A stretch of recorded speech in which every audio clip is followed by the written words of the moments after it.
Environmental and Aboriginal activists are furious over the government's decision to approve Woodside Energy's lease extension on a WA gas plant. The government says it's done its due diligence, but critics say it could ruin some of the oldest art in the world. We have a very strong working relationship with the Murujuga Aboriginal Corporation. Our buy-in is a lot different. Our buy-in is our future. There's a huge amount of goodwill from all the players involved in this debate. The Environment Minister has failed at the first hurdle. It was approved by the state government. We'll be guided by the science on this, not from the media commentary. 2070. That's the year Woodside Energy's lease on the North West Shelf gas project is set to run out after newly minted Environment Minister Murray Watt granted a provisional approval for Woodside Energy's 40-year lease extension, noting that it is subject to strict conditions, particularly relating to the impact of air emissions levels from the operation of an expanded onshore Karratha gas plant.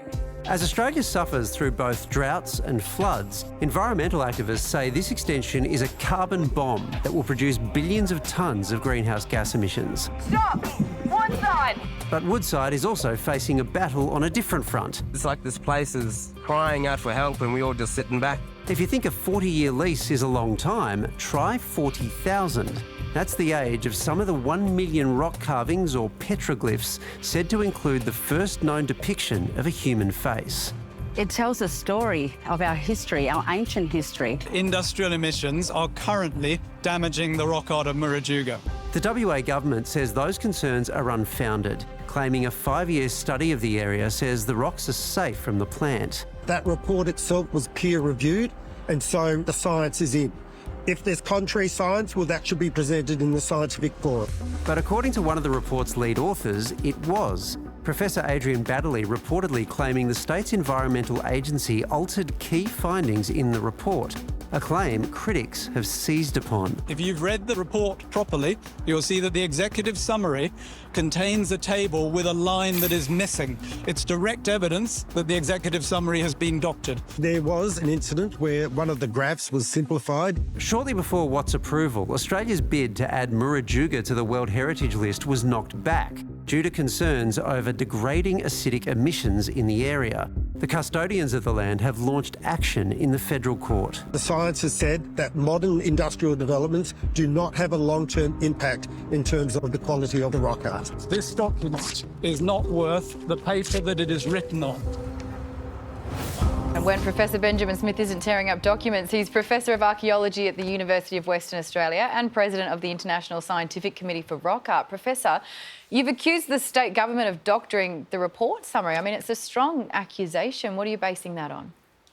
I was basing it on my friends and colleagues over at the University of Curtin raised a serious concern that one of the tables in their report had been changed between their original report and what was released to the media in the summary. It's very clear that a teal line has been removed, and that teal line is one of the most important lines in the entire report, because that is the line above which, when you are looking at industrial pollution at Murujuga, anything above that line, they cannot guarantee that the rock art is not being degraded by industrial emissions. Anything below that line, they're saying, is safe. So to remove that line and rely on higher lines is it's masking what is the most important finding of the science. So are you saying that if that line were there, like what's the result of that? That it would mean that there will definitely be damage to the rocks and to the art, that there is a risk that there will be, that there's disagreement about it? Like what would that line actually mean? Yeah, so what the team have said is that above that line, there's a statistically significant chance that there will be damage to the rock art. But what it really means, what the most important thing is, that it means that all of the sites that they have been monitoring that are near to or in the industrial precinct would then be within the danger zone and would require some sort of action from government, at least government to recognise the problem and to try and deal with it. By removing that line, you're suggesting that none of the sites are at threat. Whereas in fact, all of the sites close to industry are at threat from the levels of pollution that exist in that area today. Why do you think that line was removed? You would have to ask the politicians. I got a spray from Roger Cook for talking about that. I stick to the science here. If that is correct, though, I mean, that could potentially be catastrophic. This art is 40, 50,000 years old. I mean, it can be really hard to kind of understand that. Can you explain why it is so significant?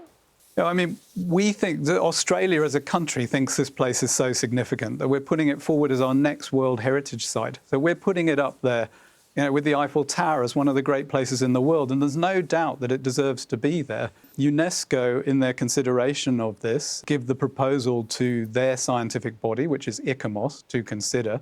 And ICOMOS has come back saying, absolutely, this is one of the most important sites in the world, most important rock art sites in the world, and it deserves World Heritage nomination, but you guys have got to look after it before we're going to list it. How much damage are we talking about? So there's 1 million rock engravings there. This pollution is damaging all of them in some way, but those that are closest to industry are the ones that are being most seriously damaged. So we're looking, if we allow the pollution to continue without regulation, we could lose much of that site within a generation. Oh, Professor, it sounds absolutely awful. Thank you very much for taking us through it. My pleasure.